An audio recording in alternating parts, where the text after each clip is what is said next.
Manchester United have to get rid of these players before they can bring new players in? I mean, it's going to help. At the moment, they've brought in Matheus Cunha and Bryan Mbeumo. Cunha was done really early in the window. Then the focus was purely on Bryan Mbeumo, regardless of any other players that they were interested in. The focus now, I have to reiterate from Manchester United's perspective, is player sales.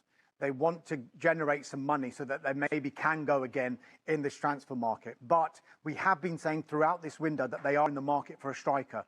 They are in the market for a number 9, and that's regardless of what happens with Rasmus Højlund, because there has been a bit of talk about Italian clubs interested in Rasmus Højlund. But whether he stays or goes, I think Manchester United would want to strengthen in that position. We've been told that initial talks have taken place with Aston Villa over Ollie Watkins, but that's been met with a not for sale from Aston Villa. But could Alejandro Garnacho be key in any possible deal for Ollie Watkins? Because Aston Villa are interested in Alejandro Garnacho as well. They've also explored the conditions of a deal, not only for Ollie Watkins, but for Victor Gyökeres, who we'll come to later, who's going somewhere else. We clearly know about that.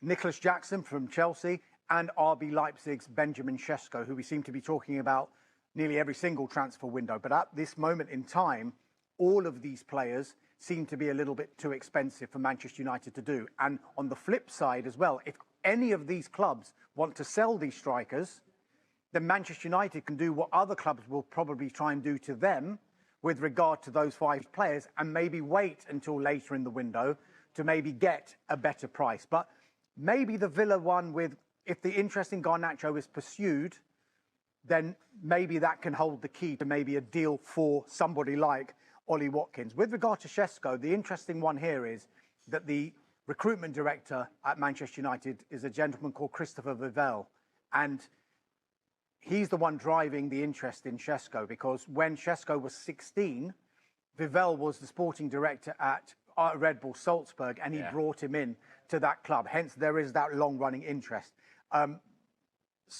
But if you look at what United have done so far in this window, I mentioned Cunha and I mentioned Mbeumo. What they do have in common is that they've got Premier League experience.